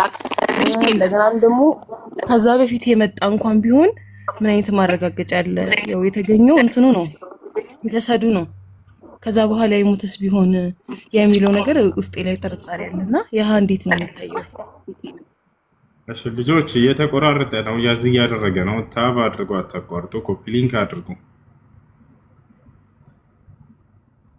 ኢንሻአላህ በፈጣሪ ይሄን ማድረግ አቃታችሁ? ቢያንስ በሚገባ ሰዓት ሌሎችም የሚያስተምሩ ልጆች ሊኖሩ ይችላሉ። ይሄን አድርጉ፣ ቢያንስ ሌላ ነገር አድርጉ። ይሄን እንደት ኮፒ ሊንክ አድርጉ፣ ታብ አድርጉ፣ ሁሌ ታብ አድርጉ፣ ኮፒ ሊንክ አድርጉ ምናምን በጣም ያስጠላል። ለዚህ ነው መግባት እየደበረኝ ያለው። ወላሂ ትጀምራላችሁ፣ ይቆራረጣል። ከዛ ለማስተማር ያስጠላል። ሲቆራረጥ ድምጻቸው አይሰማም ምናምን እንደዚህ ገስት ላይ ያስገባል። ለማንኛውም ዳንኤል ዓለይሂ ሰላም የሚለውን ሰሃቦች አይተዋል፣ አረጋግጠዋል። አስክሬኑ ብቻ ስለተገኘ ነው ወይ? አይደለም። እዚያ ላይ የተቀመጠ ትንቢት አለ። በትንቢቱ ላይ የተጻፈ ጽሑፍ አለ። ዳንኤል ራሱ እንደጻፈው እነዚያ ሰሃቦች አይተዋል። እነ ሸይኹል ኢስላም ኢብኑ ተይሚያ ሌሎችም ቀደምት ሰለፎች ያንን ነገር አረጋግጠውታል። ሲቀጥል በነብዩ ሰለላሁ ዐለይሂ ወሰለም እና በኢሳ መካከል ላልሽው በነብዩ ሰለላሁ ዐለይሂ ወሰለም እና በኢሳ መካከል አይደለም፣ እሱ ከዚያ በፊት የነበረ ነብይ ነው። ሌላው ማረጋገጫ የሚሆንልሽ የነብዩ ሰለላሁ ዐለይሂ ወሰለም ሐዲስ ኢነላህ ሐረመ ዐለል አርድ አን ተእኩለ አጅሳደል አንቢያ አሉት። አላህ የነቢያቶችን ሰውነት አፈር እንዳይበላው እርም አድርጎታል ብለዋል። ሰውነታቸው የተጠበቀ ያ ነብይ ልክ ሲያገኙት ጊዜ በዚያ ሁኔታ ነብዩ ሰለላሁ ዐለይሂ ወሰለም ሐዲስ ላይ በገለጹበት ልክ እንዲሁም ሰሃቦች ያን ነገር አግኝተው ሁላቸውም ትንቢትን አንብበው መስክረዋል። ዳንኤል የሚባል ነብይ ነበር ከእስራኤላውያን ነቢያቶች መካከል። ይህ ታላቅ ነብይ የነብዩ ሰለላሁ ዐለይሂ ወሰለም ሰሃቦች አግኝተውታል። የሚገርማቸው ስለ ነብዩ ሰለላሁ ዐለይሂ ወሰለም እና ስለ መሲሁ ትንቢት ተናግሯል። ከኔ በኋላ ስለሚመጡ ታላላቅ ሁለት ነብያት ብሎ ገልጿቸዋል። እነሱ በጣም አወድሷቸዋል። የመጨረሻ ዘመን ነብይ ትውልዶችን ብሎ ስለ ሰሃቦችም እንዲሁ ጽፏል። በዚያ በትንቢቱ ላይ ምንጭን ከፈለግሽ እሰጥሻለሁ። ትፈልጊያለሽ እህት? አዎ እፈልጋለሁ።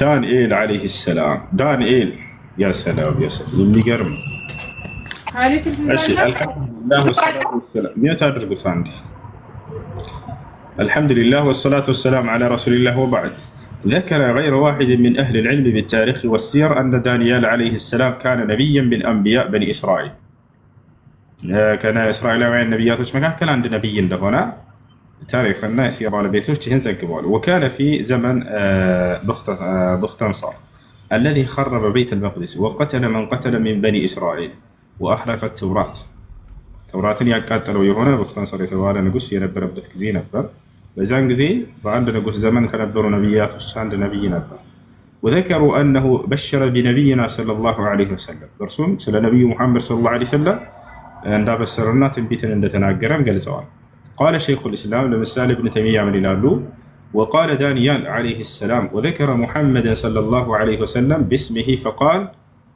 ستنزع في قسيك إغراقا وترتوي السهام بأمرك يا محمد ارتواء فهذا تصريح بغير تعريض وتصحيح ليس فيه تبريض شيخ الإسلام ابن تيمية عند جلزوت سلا نبي محمد صلى الله عليه وسلم بجلز قال دانيال تنبيتا لتراجع محمد بن سماحون ترتو ثم ذكر شيخ الإسلام بشارتين لدانيال بالمسيح ونبينا صلى الله عليه وسلم كذابه هنا شيخ الإسلام انداوسوت دانيال የሚባለው ታላቅ ነብይ ከርሱ በኋላ ስለሚመጡ ታላላቅ ሁለት ነብያት ስለ መሲሁ ስለ ኢየሱስና ልክ እንዲሁ ስለ ነብዩ መሐመድ ሰለላሁ ዐለይሂ ወሰለም ትንቢትን ተናግረዋል فهذه نبوة دانيال فيها البشارة بالمسيح ነብዩ ዳንኤል ስለ መሲሁ ነብይነት ብስራት የተናገረበት ነው والبشارة بمحمد صلى الله عليه وسلم لك انه سل النبي صلى الله عليه وسلم نبينا وفيها من وصف محمد وامته بالتفصيل ما يطول وصفه በዚያ ውስጥ ይሄ እየነገርኳቸው ያለሁት ዳንኤል ጽፎት ከነበረው ትንቢት ነው እሺ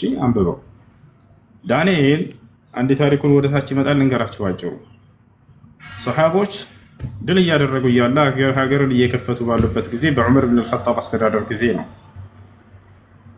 በአንድ አይሁድ መንደር ላይ ይሄዳሉ የዛች አይሁድ መንደር ይሁዳውያኖች ይሸሻሉ በሸሹ ጊዜ በዛች ቤተ አምልኮ ውስጥ ልክ ሲገቡ ጊዜ ትልቅ አስክሬን ያገኛሉ ሳጥን ያን ሲከፍቱት ምንም የማይሸት ምንም ሰውነቱ ያልተበላ አስክሬንን ያገኛሉ ከራስጌውም ስር የተጠቀለለ ጽሁፍ ያለበት ያገኛሉ ያንን የተጠቀለለ የተጻፈበት ነገር ሲገልጡት ዕብራይስጥ ጽሁፍ ነው ዳንኤል ከእስራኤላውያን ነብያቶች ነውና የዛኔ ባገኙት ጊዜ እነዚህ ሱሐቦች ዕብራይስጥ ጽሁፍ አይችሉም እነሱ ደግሞ በመካከላቸው ግን እስልምናን የተቀበሉ አይሁዲዎች ነበሩ ዕብራይስጥ ማንበብ የሚችሉ ለማን ይባላል ከዕብ አልአሕባር የተባለው ሱሐባ ይህ ከዕብ አልአሕባር የሚባለው ሱሐቦች መጡና ሰጡት እስኪ ይህን አንብብና ተርጉምልን ከአንድ አስክሬን ራስጌ ስራ ጌተነው ነው አሉት አነበበላቸው እኔ የአላህ ነብይ ዳንኤል እባላለሁኝ አለ ከእስራኤላውያን ነብያቶች መካከል አንድ ነብይ ነኝ ከእኔ በኋላ የሚመጡ ሁለት ታላላቅ ነብያትንም የማበሰር ነኝ መሲሁንና ሙሐመድን እንዲሁም የሙሐመድ ትውልዶች እያለ عليه الصلاة والسلام በሁላቸውም ላይ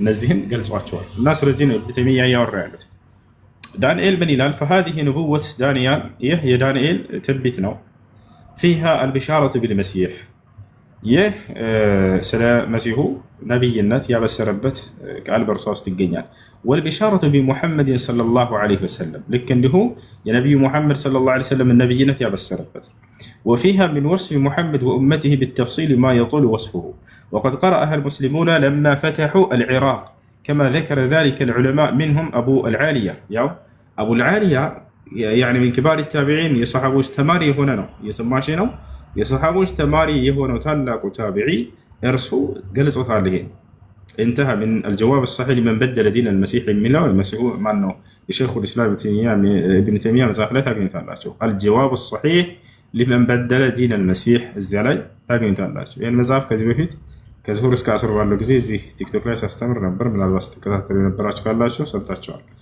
واشتهر بأن المسلمين لما فتحوا تستر عثروا عليه فأمر أمير المؤمنين رضي الله عنه الصحابة أن يدفنوه ويعموا على الناس قبره لئلا يفتتنوا به روى ابن أبي الدنيا بسند حسن ابن أبي الدنيا زقب على استلالفال حسن بهنا ترب هنا سند كما في البداية والنهاية عن أبي الزنات قال رأيت في يد أبي بردة ابن أبي موسى الأشعري خاتما نقش يعني خاتما نقش يعني فضة أسدان بينهما رجل يلحسان ذلك الرجل. قال أبو بردة هذا خاتم ذلك الرجل الميت الذي زعم أهل هذه البلدة أنه دانيال، أخذه أبو موسى يوم دفنه.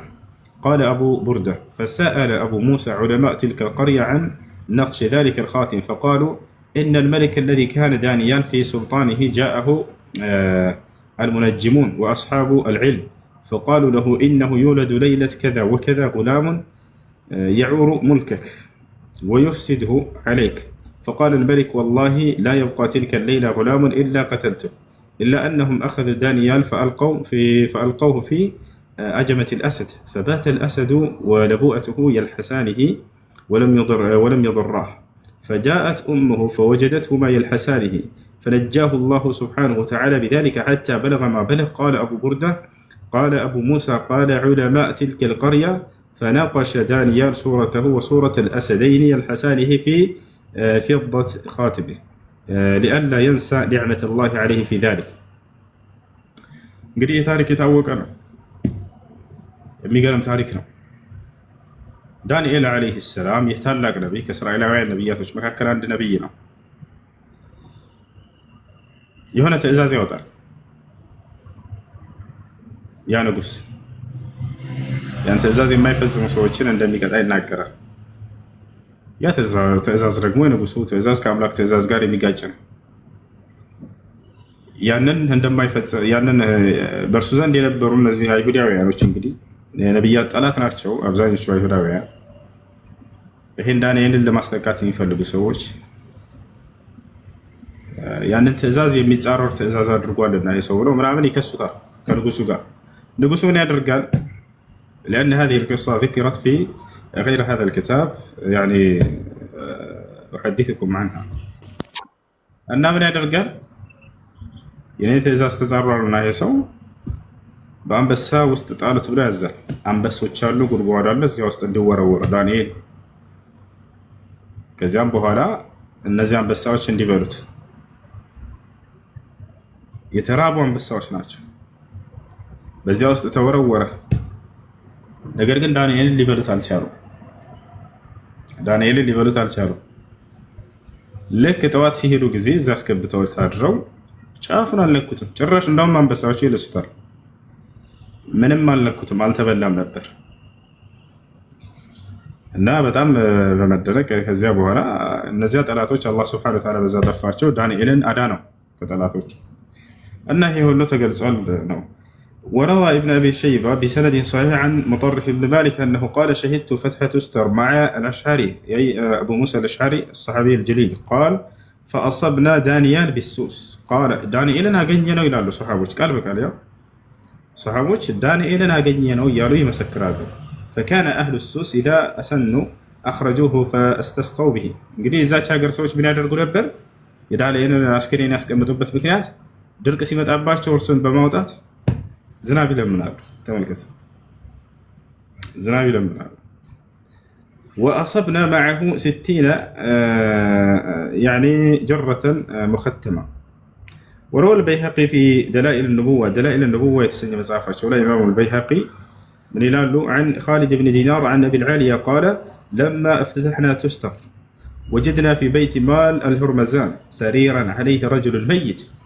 صحابة منالو تستر የምትባለውን ከተማ يعني በከፈተን ጊዜ ድል ባደረግን ጊዜ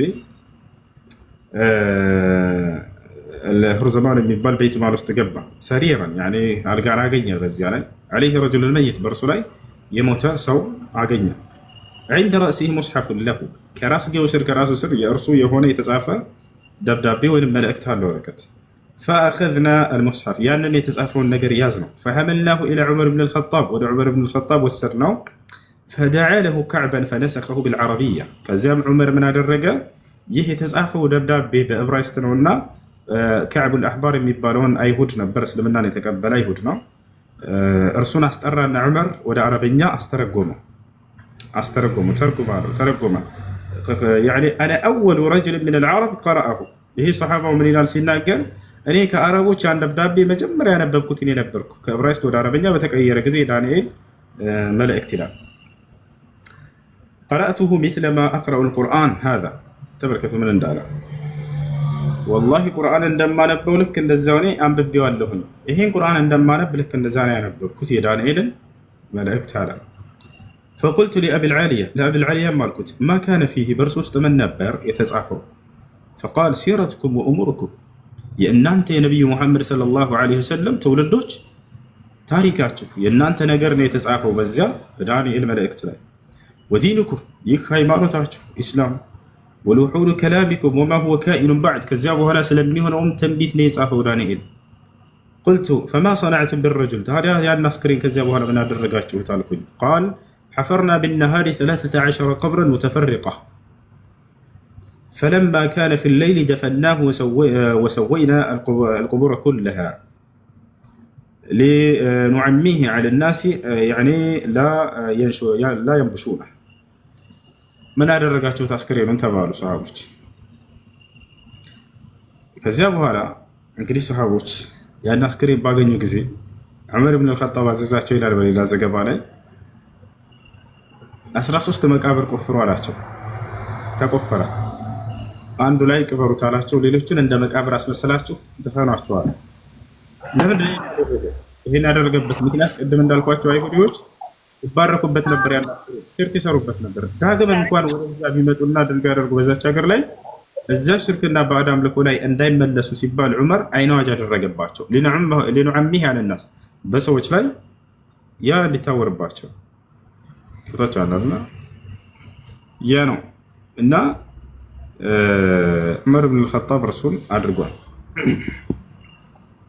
ይሄን ያደረጉበት ምክንያት ለተውሂድ ካላቸው ጉጉት ነው من القتلون فقلت وما ترجون منه قال كانت السماء إذا حبست عليهم برزوه بسريره እነዚህ ሰዎች ዝናብ ሲቋረጥባቸው ያን ባልጋው ላይ ተሸክመው አስክሬኑን ያወጡት ነበር አይሁዶች فيمطرون በዚያም ዝናብን ይለምኑበት ነበር يعني ዝናብ ይለቀሱበታል በዚያ ይለምኑ قلت من كنتم تظنون الرجل يا ሰው ማን ነው ብላችሁ ታምኑ ነበር ይህ ባለ አስክሬኑ ላይ ያለው ሰው قال رجل يقال له دانيال ما دانيال የሚባል ሰው ነው فقلت منذ كم وجدتموه مات يعني نقرنا قال ابن كثير لك እንዲሁ ገልጾታል ابن كثير وهذا اسناد صحيح الى ابي العاليه ابن كثير ሲገልጽ ጊዜ ይህ እስከ ابو العاليه ድረስ صحيح የሆነ ሰረድ ነው ይላል ابو العاليه من كبار التابعين ولكن ان كان تاريخ وفاته يعني نقرا እንደተቀላይ ابن تيميه لك እንዲሁ ገልጾታል ابن تيميه مجموع الفتاوى عليه لكنه الجواب الصحيح لمن بدل دين المسيح من مسافاته لا هي تارك قال وقال شيخ الاسلام ابن تيميه رحمه الله تعالى ولما ظهر قبر دانيال بتستر كتب فيه ابو موسى الى عمر بن الخطاب رضي الله عنه فكتب اليه عمر اذا كان بالنهار فاحفر 13 قبرا ثم ادفنه بالليل في واحد منها وعفر قبله لئلا يفتتن الناس به يدي مثلا እና ቀደምት መልካም ሰለፎች ሁሉ ታሪኩ ትክክለኛ እንደሆነ ገልጸውታል በቃሽ አይ እኔ ከዒሳ በፊት አልመሰለኝም በእነሱ ማለት መሰለኝ መጠየቅ ይቻላል ይላል ይቻላል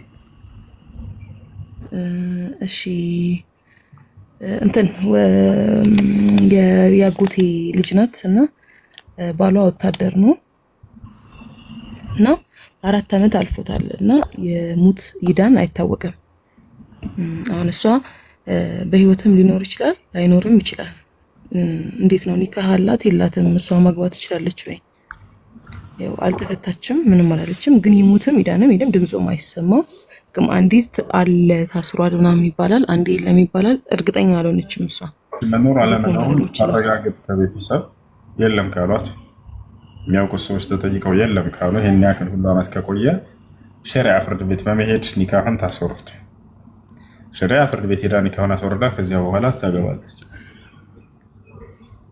በዑመር ኢብኑ አልኸጣብ ዘመን ይሄ ተከስቷል አንዲት ሴት ወደ ዑመር ኢብኑ አልኸጣብ ጋር መጣች يا أمير المؤمنين أنت مؤمنان مري هوي اختفى عني زوجي لمدة 3 سنوات بالي كأني لسوست عمتات ياكل تسورني عليك كتفى انتظرته وما جاء إلي ጠበቅኩት ወደ እኔ ሊመጣም አልቻለም አለች። እኔ ደግሞ ልክ እንደማንኛውም ሰው ያለበት ሁሉ ነገር አለብኝ አለች። ያ ማለት ነው እና ስለዚህ እኔ መጥፎ ነገር ላይ መውደቅም ባልፈልግም ስለዚህ የእርሱን ኒካህ አውርድልኝና ማግባት ፈልጋለሁኝ አለች። አጣራ ዑመር። ከዚያ በኋላ እንዳለችው ነው ነገሩ።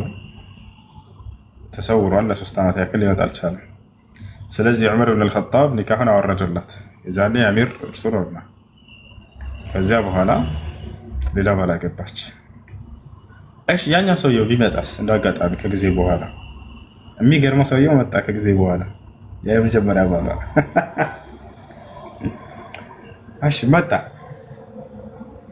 ከዚያ ከመጣ በኋላ ዑመር ጋር ለሽምግልና መጡ። ማን መጡ? አዲሱ ባሏ፣ የድሮ ባሏ፣ ሴትየዋ መጡ። ዑመር ሆይ አለች ያን ታሪክ ታውቃለህ? እንዲህ ተከስቶ አሁን የመጀመሪያ ባሌ መጥቶ ሚስቴ ነች ብሎ መጣ። ምን እናድርግ አለችው። ዑመር ረዲየላሁ ዐንሁ ምርጫ አስቀመጠለት።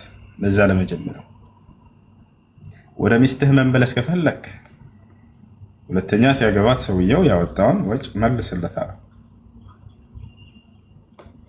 አይ ወደ ሚስቴ መመለስ አልፈልግም ካልክ ደግሞ አንቺ ባልና ሚስት እናንተ ለዚያ ለመጀመሪያው ባልሽ ያወጣውን ወጭ መልሱለት አላቸው።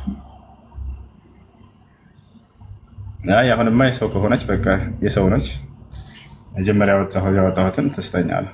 ያተመለሰለት ይሄ ነው። እሺ ወላሂ እሷም ፈርታ ነው እንትን ያለችው ገብቷት፣ እሷም እንደዚህ አስባ ነው ሊመጣ ይችላል የሚለውን ሀሳብ አስባ እዛ ነው ያለችው። እሺ እኔ የምልህ እስቲም ባዝ ሞሮኮ ባዝ ምናምን የሚባሉ እንትኖች እንዴት ነው ከሸሪዓ አንፃር ይፈቀዳሉ ወይ? እስቲም ነው እስቲም ባዝ ሞሮኮ ምናምን። ሞሮኮ ማለት ያው ሌላ ሰው ነው የሚያጥበው ምናምን ሌላ ሰው ላላላ ሰውነታቸውን ክፍል ሌላ ሰው ከባለሽ ውጭ ሌላ እንትን ሌላ አይገባም።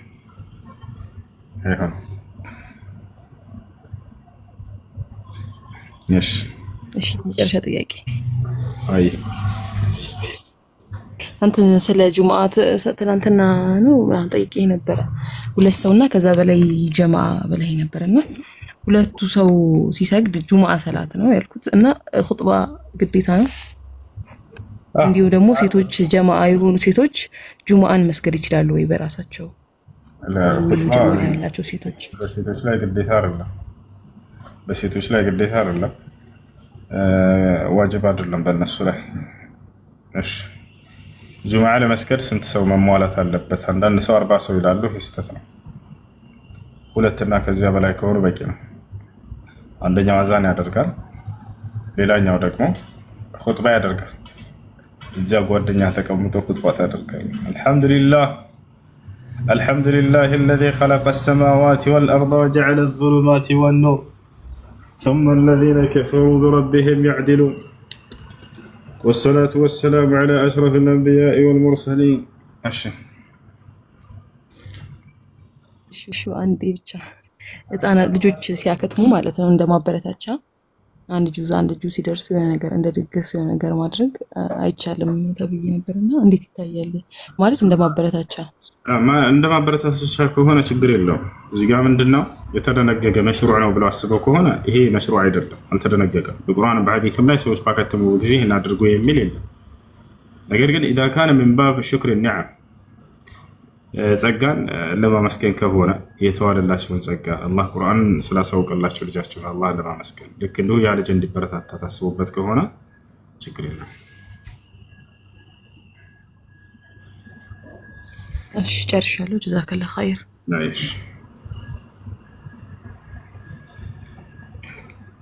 እሺ ሰላም አለይኩም። እባካችሁ በውስጥ ጻፉልኝ የዩሱፍ አካውንት ወይም ደግሞ የሱ ቁጥር ያላችሁ ካላችሁ እባካችሁ በውስጥ መስመር ጻፉልኝ ኢንሻአላህ።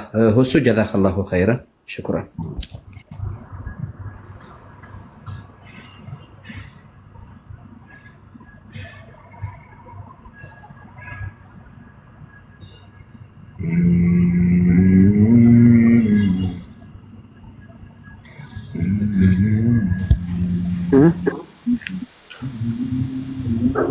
ሄሎ እሺ ሰላም አለይኩም። እሱ ወአለይኩም ሰላም። እኔ በጣም ደስ ብሎኛል። እንግዲህ አላህ ብርሃንን አላህ ይክፈተው። እኔ በጣም ይገርማል። በጣም ረጅም ጊዜ ነው መከታተል የጀመርኩት። እድለኛ በመሆኔ በጣም ተመችቶኛል። አንተን እድሜን አላህ አርዝመው። አላህ ቀልብን ኑር ያድርገው። ሁሉም አዋራውን እያራገፈ ነው። እኔ በጣም ለገልጸው በማልችልበት ሁኔታ ነው ያለው። አልሐምዱሊላህ ይሄን አለ። ነገር ግን አንድ ሶስት ጥያቄዎች አሉኝ። ምንድነው ሶስት ጥያቄ? አንደኛ ምንድነው ልክ ዙሁር ላይ የሰላት እየተሰገደ ወይንም ውጭ ላይ መስጊድ ውስጥ ሳይሆን የነች ነገር ጫማ ምልክት ትደረጋለች፣ እንዴት ይታያል እሱ? ኦኬ ሰውየው እየሰገደ ከፊት ለፊት የሚያደርገው ነው። እሱን ማድረግ ሱና ነው። አንዳንድ ዑለሞች እንዳውም ዋጅብ ነው ሁሉ ይላሉ። በተለይ ሰው የሚተላለፍበት ቦታ ላይ የሚሰግድ ከሆነ ሰውየው ከፊቱ እንዳይቆርጡበት ሶላት እና ሱትራ ማድረግ ሱና ነው እና ጫማ ይሆናል ማለት ነው። ሰውየው ከእንትና ከሱጁድ የምትወርድበት መካከል እንዳያልፍ ምልክት ነው የሚያስፈልገው። ከፍ ያለ ነገር ቢሆን መልካም፣ እንዲህ ወንበር ምናምን ሌላ ነገራቶች። ያ ካልሆነ ነገር ጫማም ቢሆን በዚያ ባለው ነገር ማድረግ ይቻላል። ያ ብዙ ጊዜ ጫማ ነው እንጂ ሌላ ነገር የለም። እሺ ሁለተኛው ጥያቄ ደግሞ እርድ ላይ አረፋ እርድ ላይ አጋጣሚ ሰራተኛ አታቶ ሌላ ሰራተኛ ተቃራኒ የሆነ ሰራተኛ መጥቶ ነበርና እርድ ላይ ሲታረድ ቢላዋ በራሳችን ነበር፣ ግን ልክ ቢላዋ እምቢ ሲላቸው እርዱ በራሳችን ቢላዋ ነው እና በዛኛው ደግሞ ቀሪውን ደግሞ ሲከፋፍሉ በራሳቸው ተከፋፈሉ። እንዴት ይታያል ማለት እንትኑ? እርዱ የማን ነው? እርዱ ያው ለአረፋ ነው የታረደው እኮ የግለሰቡ ግለሰብ ነው እና ሰራተኛ አልነበረም። ክርስቲያን ወንድሞቻችን ነበሩ። እርዱን አረጥኩላቸው፣ ግን ቢላዋ ደግሞ በእነሱ መጨረሻ ላይ ሲከፋፍሉ በእነሱ ሆነ። ችግር የለም። እርዱን ዋና አንተ ነህ ያረድከው አይደለ? ከዚያ በኋላ ያን ደግሞ ጎረቤቶች ክርስቲያኖች አሉ እንዲከፋፈሉ ሰጣቸው። ራሳቸው ቆራርጦ በራሳቸው ቢላ አሰሩ። ይሄ ነው። ችግር የለም።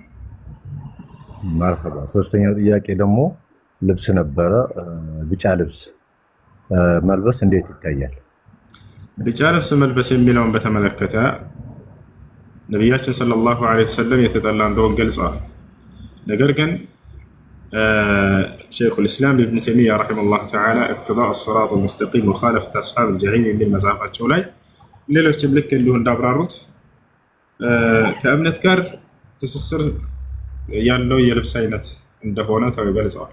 ማንኛውም ቢጫ ሳይሆን አይታችሁ ከሆነ ክርስቲያኖች ወይንም ሂንዱይዝሞች፣ ቡድሂዝሞች ምናምን ቢጫ ከለር ይለብሳሉ አይደል? መነኩሴዎች የዚህ አይነቱን ለማለት ነው። የእምነታቸው መገለጫ ነው። ያንን እነዚህ አካሎችን መመሳሰል ከሚለው አንፃር ነብዩ ሰለላሁ ዐለይሂ ወሰለም ከልክለው እንጂ ማንኛውንም ቢጫ አይደለም። ይሄ ኳስ ተጫዋች የሚለብሳቸው ቢጫዎች አሉ፣ ነገር አይገናኝም። ያም ራሱ ቢሆን ይላሉ ዑለሞች ሌላ ቅልቅል ካለው ከዚያ ጋር የሚያመሳስለው ነገር አይደለም ብሏል።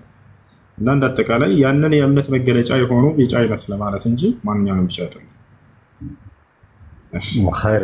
እና አንድ ተጨማሪ ነገር የማደርገው የአንድ ወንድሞቻችን እንግዲህ ጎረቤት አሉ። ቡና አብሮ ተቀላቅሎ መጠጣት እንዴት ይታያል? አራስ ናት ይዘን ልንሄድ ነበር።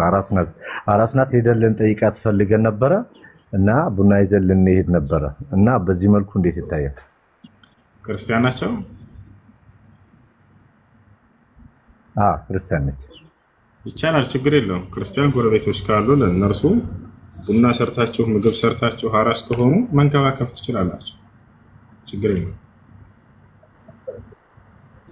ነገር ግን ያን ህፃን ልጅ ክርስትና ለማስነሳት በሚሉት ፕሮግራም ላይ መገኘት አይቻልም። ከዚያ ውጭ ግን ወልዳ ህፃን ልጅ ከሆነ ያን ልጅ የምትንከባከብበት ነገር ብትሰጧት፣ ብታግዟት፣ ከጎኗ ብትሆኑ ችግር የለም። ከእምነት ጋር የሚገናኝ ተግባር በሆነ ነገር ላይ ግን መሳተፍ አይቻልም። ያንን ነቢያችን ሰለላሁ ዐለይሂ ወሰለም ተናግረዋል። ልጆችን ክርስትና እንደሚያስነሷቸውና እንደሚያከፍሯቸው ነቢያችን ሰለላሁ ዐለይሂ ወሰለም ሲናገሩ ምን አሉ? ማ ሚን መውሉድን ኢላ ወዩለዱ ዐለል ፊጥራ ፈአበዋሁ ዩሀዊዳኒሂ አው ዩነስራኒሂ አው ዩመጅሳኒሂ አሉ። ማንም የሚወለድ ህፃን የለም በእስልምና ላይ ሆኖ የሚወለድ ቢሆን እንጂ አሉ። ነገር ግን ወላጆቻቸው ወደ ክርስትናም ወደ አይሁድነትም ወዳሉበት እምነት ይቀይሯቸዋል። በዚህ ነገር ላይ መሳተፍ አይቻልም። አላህ በቁርአን ላይ ልጆቻችሁን እምነታችሁን አትቀይሩባቸው እያለ ከልክሏቸዋል። እነዚህ ወላጆች فأقم وجهك للدين حنيفا فطرة الله التي فطر الناس عليها لا تبديل لخلق الله ذلك الدين القيم ولكن أكثر الناس لا يعلمون إلا فأقم وجهك للدين حنيفا ፊትህን ለቀጥተኛው ሃይማኖት ለእስልምና ብቻ አዙር አለ። ፊጥረት አላህ ለቲ ፈጠረ ናስ ዐለይሃ ይህ እስልምና ሃይማኖት እኔ አምላካችሁ አላህ ሰውን ስፈጥር የፈጠርኩባቸው ሃይማኖት ሲሆን አለ። ላ ተብዲለ ሊኸልቂላህ አቀጥሎ የአላህን ፍጥረት እምነታቸውን መቀየር አይቻልም። አትቀይሩባቸው፣ እንደፈጠርኳቸው ተዋቸዋል። ዛሊከ ዲኑ ልቀይም ይህ ነው ቀጥተኛው ሃይማኖት። ወላኪን አክሰረ ናስ ላ ያዕለሙን ነገር ግን አብዛኛው ሰዎች ይህን አያውቁም። እሺ በቃ እሱ እንግዲህ በአንተ ላይ ያለውን ነገር እንግዲህ በጣም ደስ የሚል አወራረድ ነው ያለው። አላህ ይጨምርልህ። በምንፈልገው መልኩ እስከዛሬ ድረስ ስከታተል የነበረው ምንም ነገር እድለኛ ያልሆንኩ ነበር። እድለኛ በመሆኔ በጣም ደስ ብሎኛል። አላህ ይጨምርልህ። አንዳንዴ መነጽር ስታደርገው በጣም ነው ደስ የሚለኝ። ምክንያቱም ያውላ ምንም መውለቅ የለበትም እላለሁ። ብርሃን ብዙ ነገሮችን ይከላከላልና የሚከላከልልህ አላህም አለ። አላህ ይጨምርልህ። ሰላም አለይኩም ወራህመቱላሂ ወበረካቱ። ወአለይኩም ሰላም ወራህመቱላሂ ወበረካቱ። መርሐባ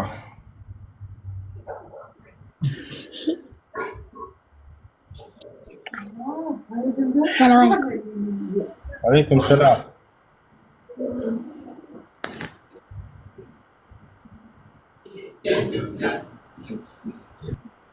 እሺ ቀጥሉ።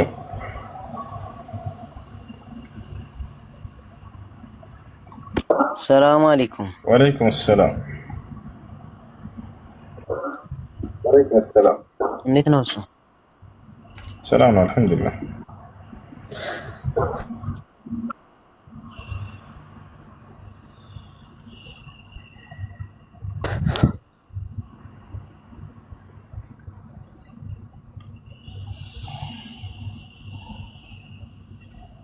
ጥያቄ ያለ ይቀጥል፣ ከሌላችሁ እንውረድና ሌሎች።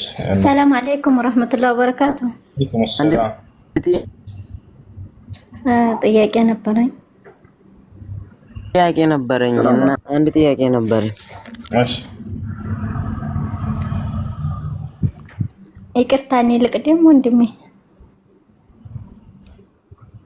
እና ጥያቄ ያኔ የኔ ሚስት ነበረችና ባልና ሚስት ቆይ አባና እማ ቢባባል እንዴት ነው የሚታየው? ያኔ ይቻላል። ባልና ሚስት አባ እማ ቢባባሉ ችግር የለም። ይቻላል። ፍቅራቸውን ለመግለጽ ይችላል።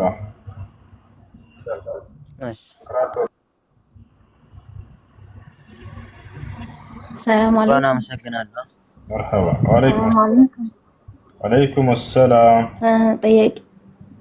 ጥያቄ ነበረኝና አንድ ጓደኛዬ ነበረችና ከዛ ባሏ ጋር አንዴ ተፋተው ከዛ ተመላለሱ ማለት ነው። ከዛ ተመላልሰው አሁን ላይ 3 ፈትቼሻለሁ አላት። አሁን ሁለተኛ ማለት ነው። ኒካው እንዴት ይታያል ለማለት ያክል።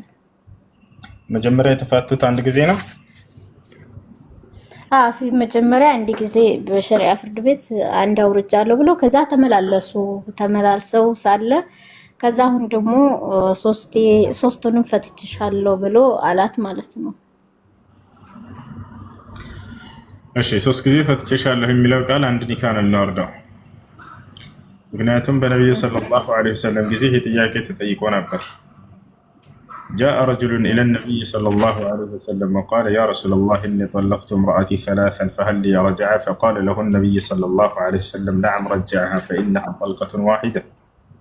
አንድ ሰው ወደ ነቢያችን ሰለላሁ ዐለይሂ ወሰለም ጋር በመምጣት ጠየቃቸው። አንተ የአላህ መልእክተኛ ሆይ እኔ ሚስቴን 3 ጊዜ ፈትቻት ነበር በአንድ ቃል እና የመመለስ እድል አለኝ አላቸው። አዎ መልሳት፣ ይህ ቃል አንድ ፍቺ ብቻ ነው እና የሚያስይዘው አሉ።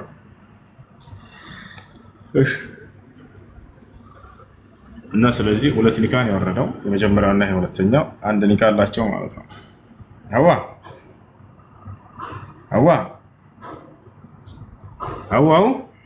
ጥያቄ አለ። ቀጥል። ሰላም አለይኩም። ሰላም አለይኩም። ወአለይኩም ሰላም።